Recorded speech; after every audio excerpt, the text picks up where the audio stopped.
అందరికీ నమస్కారం అండి. శ్రీకృష్ణుడి యొక్క అద్భుతమైన గురువాయూరు ఆలయం గురించి తెలుసుకుందాము.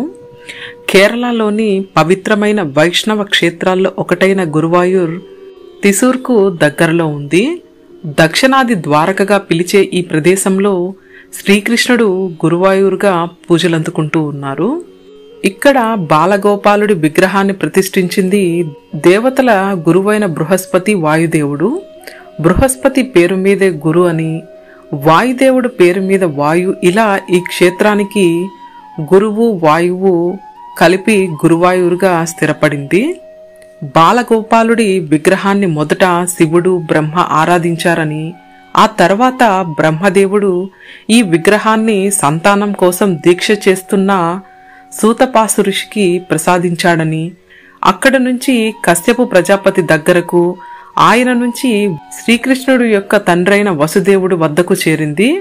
తండ్రి నుంచి ఆ విగ్రహాన్ని తీసుకున్న శ్రీకృష్ణుడు అవతారం చాలించే ముందు తన భక్తుడైన ఉద్ధవుడిని పిలిచి తన విగ్రహం సముద్రంలో తేలి వస్తుందని, దానిని అనువైన ప్రదేశంలో ప్రతిష్ఠించమని చెప్పాడు.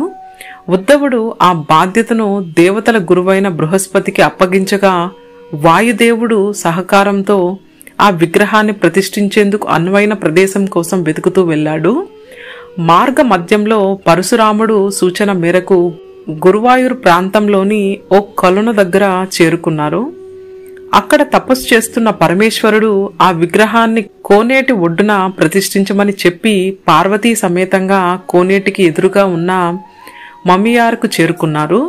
ఈ ప్రదేశాన్ని రుద్రతీర్థం అని పిలుస్తూ ఉంటారు. బృహస్పతి వాయుదేవుడి కోరిక మేరకు దేవతలు వాస్తుశిల్పి అయిన విశ్వకర్మ ఆలయాన్ని నిర్మించగా, తదనంతర కాలంలో పాండ్యరాజుల ఆలయాన్ని అభివృద్ధి చేశారు. ఓ జ్యోతిష్యుడు పాండ్యరాజుకి ప్రాణగండం ఉందని, పాము కాటుతో చనిపోతాడని చెప్పాడు. ఇందుకు పరిహారంగా గురువాయూరు వెళ్లి స్వామివారిని ప్రార్థించమని చెప్పాడు. అలా స్వామివారి దగ్గరకు చేరుకున్న పాండ్యరాజు ఆ పాదాల దగ్గరే ధ్యానంలో ఉండిపోయాడు. అలా తన మృత్యు గడియలు కూడా దాటిపోయాయి. అది గ్రహించి రాజభవనానికి వచ్చిన పాండ్యరాజు, పాము కాటుతో చనిపోతానని చెప్పావు కదా అని జ్యోతిష్యుణ్ణి ప్రశ్నించగా, పాదాలపై ఉన్న పాముకాటు గుర్తులు చూపిస్తాడు. ఇదంతా స్వామివారి మహిమే అని భావించిన పాండ్యరాజు విశ్వకర్మ నిర్మించిన ఆ ఆలయాన్ని అభివృద్ధి చేస్తాడు. బాలకృష్ణుడి రూపంలో కొలువైన నారాయణుడు ఇక్కడ అర్చకులకి, తనను నమ్మిన భక్తులకు కలలో కనిపించి కష్టాలు తీర్చిన గాథలెన్నో ప్రచారంలో ఉన్నాయి. అయితే ముఖ్యంగా కథలన్నీ ఒకెత్తైతే, నారాయణ భట్టాతిరి చిన్న కృష్ణుణ్ణి కీర్తిస్తూ రాసిన నారాయణీయం మరోకెత్తు.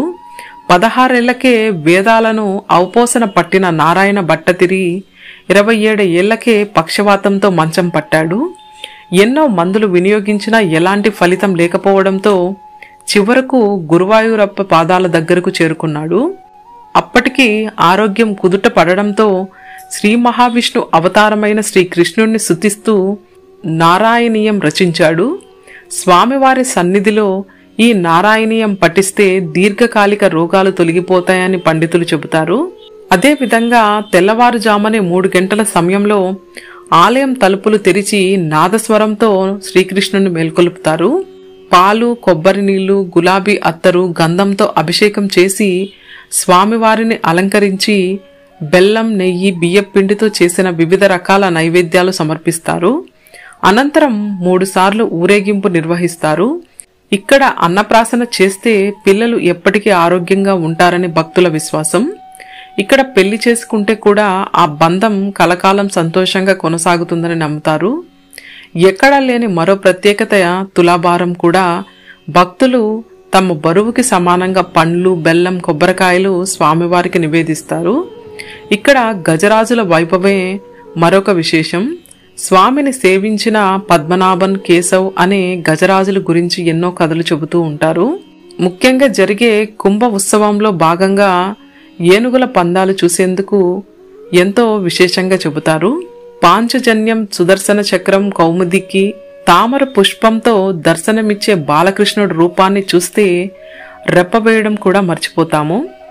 భగవంతుడి సన్నిధికి చేరాలి అనుకునే భక్తులు ఈ ముగ్ధ మనోహరమైన రూపాన్ని కల్లార దర్శించుకుంటే మోక్షం ప్రాప్తిస్తుందని అంటారు.